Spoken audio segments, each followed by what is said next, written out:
Hey, welcome back to JG3 Reviews. Today I have a paper review for you. Ayush over at Ayush Paper sent me a few sample notebooks to share with you with some paper that is designed to be fountain pen friendly. So we're going to talk about fountain pen inks, and we're going to look at some comparisons on the paper and look over the formats of these different notebooks. I think you're going to like it. It is 100 GSM fountain pen friendly paper. Let's dive right in. First, let's look at the big Kahuna. This is the A4 sized notepad, and it is a top spiral. I love top spirals. If you are left-handed or if you're right-handed and like to use both sides of the paper, a top spiral is the best binding, and there aren't enough on the market. I don't even know why we still make bindings to the side. I'm a fan of the top spiral. So this is a big A4 top spiral, and it's a dot grid, and I know how much we all like the dot grid paper, and it is perforated at the top. Really, really nice, large format notebook, and I like this one. Now, I know you're thinking, have you even used that? Yes, I have. I started at the back with my typical test of different pen and ink combinations on a paper to see how it works. And it does really well. I have mediums, fines, extra fines, although Ayush says the paper typically does not perform as well with extra fine nibs or with dry ink, so keep that in mind. But I use this Pilot Precise V5, which is a roller ball, in extra fine because if anything is going to bleed through, it's going to be that. The Precise Extra Fine is actually broader than that most of the time because it's such a wet rollerball ink. And even though this is meant to be for fountain pens, I find that if it works for a rollerball, it definitely works for a fountain pen. So I like to throw that in the mix now and then when I'm testing out a paper. And I've got a stub here and some other pens, including an Extra Fine Zebra V301, which, if I recall correctly, did quite well. And I recall correctly, check that out, even that Pilot Precise Rollerball, which I have go through everything, did not come through this paper, so I find that to be impressive. It did a really good job. The only two little pinpoint bleed throughs I have here are from a Twisby Eco, which has diamine Sargasso C, and that's it. That's it, and it's a pretty wet writer. Everything else just performed really, really well. Next, Ayush sent this notebook, and this series of notebooks is a laminated cover with a glued binding, sewn signatures, and the same 100 GSM paper, but lined and a place for a date, so you can use this for a journal or a log or whatever. And all of these covers feature artwork by local to Ayush, local Indian artists, and I think that's just a really cool thing for them to do. And if you go to their Instagram, link in the description below, then you will also see a lot of artists are using Ayush paper. So if that's the perspective you're coming from, that's unfortunately not something that I can help you too much with. I'm a stick figure artist, but you can go to their Instagram and see some of the works that have been done on the paper, and he likes to share, of course, some really talented artists' work. Really, really cool that they do that. This size is 8.8 inches by 5.5 inches, so close to an A5, and there are 50 leaves, 100 sides, and again, that is the same 100 GSM paper. And then I love that he sent this. This is a try before you buy notebook. What a great idea. And this is a side spiral, and it has the columns for the pen, the nib, and the ink, and it allows you to just keep a log like I do in the back of all these notebooks whenever I get new paper.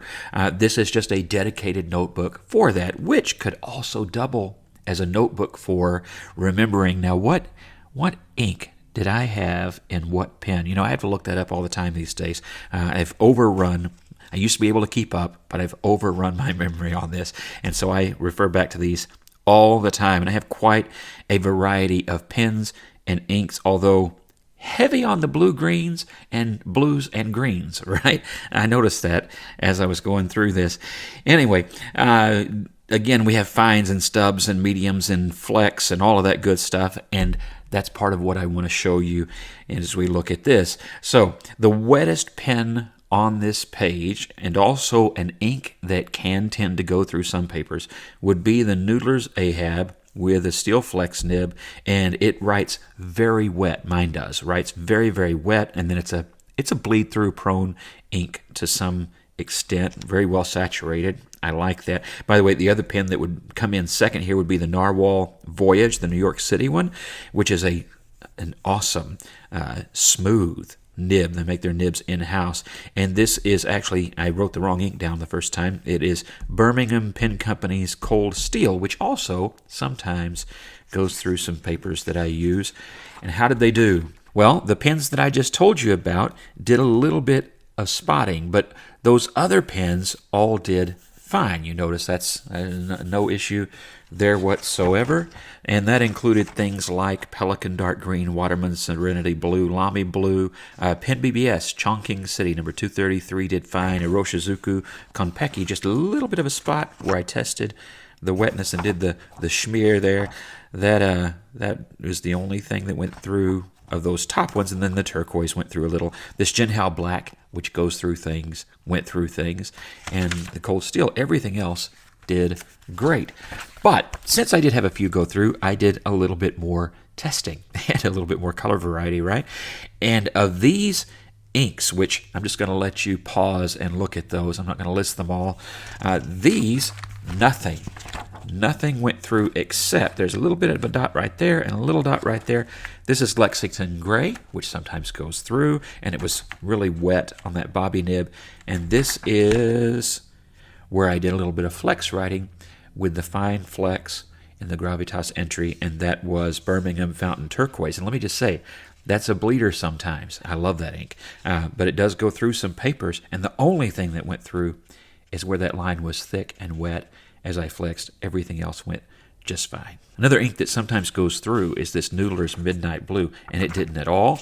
And then I have on that next page that new X159 with some Diamine Oxblood, and no issue there whatsoever. So the only inks that had any bleeding whatsoever, and it was very limited, were inks that normally I have a lot of bleed through. So actually it performed, even though there's those little spots, it performed quite well. And in the majority of inks, and in inks that have a reputation for being well behaved, no issue whatsoever. But is that all I tried? I don't think so. There was also this little notebook. I love the size of this notebook, and to be able to get it with such great paper is wonderful. Again, it is 100 GSM, the same paper. And did I do an ink test page? Oh boy, did I. And if that hurts your eyes, let me just tell you, it certainly hurts my brain to write that close together with that many things. I have brain cells that are just blowing up and splitting right now. Anyway, I didn't have that many to spare. Anyway, lots of different inks and pens, as you can see. Again, you can pause that, zoom in, and see what I've got.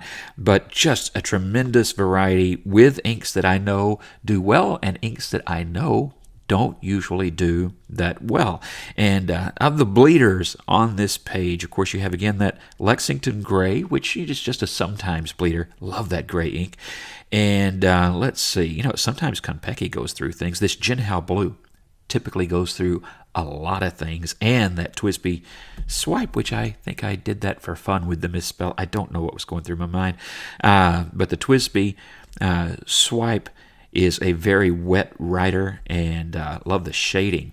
That's something we're going to talk about here in a second, but check out the shading on that Jinhao Blue. And that often goes through, but it did not.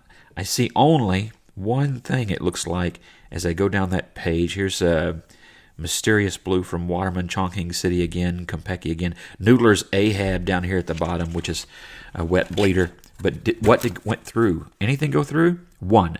Out of all those inks, check this out again. Out of all of these inks and all of these pens, and I do find that small writing tends to bring things out like this more because, you cross over your letters that much more sometimes. The only thing I see is a little bit right there, which is that M for the Jinhao Blue, and I said it bleeds through everything, but that's it. That's probably the best performance I've had other than, say, Tomoe River from that ink. And then there is this right here, which I think I know I bet you this is the Keiko Edge with an extra fine nib, which he said, extra fine, has a little bit of a struggle. I bet that's it because that ink goes through everything except for one notebook I have. And yes, that is what that is. That is the included black cartridge from Keiko, which is a really well saturated black. I actually really like it, but it does bleed through most papers. So I would say excellent performance. But wait, there's still more, because I want to talk shimmering, shading, and sheen. And I got them all right here, okay? So this is still in this small memo pad, but again, the paper is the same across the line, just, lines, dots, grids, and blanks, that sort of thing, and then the different sizes. And first, let's look at the shimmering. We'll just go down the page. The shimmering ink. This is Birmingham Pen Company. I forgot to write that part down. Birmingham Pen Company's Tributary Twinkle. That's this bottle right here. Really lots of shimmer in this ink. You probably need to be careful what pen you put it in because it has a lot of glitter and it's very, very fine. And you will see, let's zoom in, and you will see, if I can get the lighting and the angle right, that there is a good bit of shimmer in that ink, especially as it was well saturated here. This is done with, next we have the Noodlers 1984 Formula 3, and that's a really interesting dark purple ink. And this is a glass dip pen, very wet here at the beginning of the writing. That glass dip pen, no matter how much I tap the top of the bottle, it just is very wet every time and writes pretty much a good broad or more. I mean, it's almost a Sharpie, isn't it? And this ink did quite well. Now, this is extremely wet at the first. There's the wetness test as I'm writing, and then here is actually what the color probably should be. And at no point is there any bleed through except right here, and that's at the end when it was very, very wet. Same thing up here. The only little bit of a hint of ink that came through was right there at that T, fresh out of the jar. So that will give you some idea. Now let's look at sheen. This is the Birmingham Pen Company's Ultramarine, and I have to apologize. At some point my thumb got misplaced and I went all over that ink, but it's a very well saturated ink, and then as that dries it has a wonderful red sheen to it, and I hope that the lighting is picking that up because it did perform well on this page. Really well saturated ink. Love that. If you're looking for a good sheening ink, you might check that out. I'm going to review that soon. And then to show shading, an ink that is just a standard ink, but that I like more and more all the time because of how well it performs in my Pilot Custom Heritage 92, which at first I was kind of disappointed with. I haven't reviewed it yet. At first I was a little disappointed, and then I changed inks, and I said, I'm just going to go back to a Pilot ink and see how their own ink pairs with this pen, and I love it. I will probably never change the ink in that pen again. And the shading here did quite nicely on the Ayush paper. So we have shimmer, we have sheen, we have shading, and we have a very well performing paper. Overall, I have been impressed. Now let's talk value. So these notebooks are very reasonably priced if you live in a country that you can get notebooks from Ayush with really decent prices and shipping. In fact, and if you live in India, buy the stuff as fast as you can. Really great deals. The website was down today, unfortunately, but I'm going to put a link in the description to the website because I'm sure it'll be back up. It's just a temporary problem. I will also include the link to their Instagram page so that you can contact them if you need to in case that website problem lasts a little bit longer. But I just share that with you because that means I cannot give you today's prices. However, at times these notebooks have varied through their website are $2 to $4. Okay, some smaller memo pads less than $2, but let's just say $2 to $4, maybe $5, depending. And again, prices will vary, and I couldn't confirm today, so bear that in mind. If you live somewhere, as I do, like the U.S. And shipping becomes a bigger issue, especially since, the pandemic. Shipping has just been all over the board, right? Shipping is going to cost, and that's going to be a bit more expensive. So you have two options. One, order a whole bunch so that it kind of, allays a little bit of that flat rate shipping. And then you also have some options. You can now get Ayush Paper in some U.S. stores. I noticed that Peyton Street, Penrealm, and Van Ness all had Ayush Paper notebooks in stock. I'm not sure exactly which ones they had all in stock. I didn't have time to look at all of that, but they all had that in stock. Now, you're going to pay more, but, weigh it against the shipping and see which is your better deal, and it may be worth it to you. Certainly, you'll be able to get it a little bit faster, but, shop around always. But I would check with Ayush first through their own website, just because that's the way I like to do things. But is it a good value, even with that shipping? Yes, it is. I think it's competitive with some notebooks that are with the shipping, still at a competitive price. If you can get a better deal on shipping, or you live somewhere where it's just not as expensive anyway, then, it swings even more to your favor. Performance-wise, is it a value? Yes, I have enjoyed this. Like with all notebooks, Rhodia paper, for example, has a lot of inks that go right through it, and some of them go through it less than this paper. Some of them go through it more than this paper, depending on the ink and depending on the nib. So you will, as always, maybe use that little practice notebook if you get one of those, or at least a practice page within your notebook. I really do suggest doing that. You'll find which ones pair well, and I think you'll find that it's a pretty long list of pens. So I do recommend it. I have enjoyed using this paper. I like some of the options they have in the different formats, both in what was sent to me and in what's available. And I hope this has been helpful. If you want to check out some of the other paper reviews, you can check this list of paper reviews out right here. God bless you. Have a great day.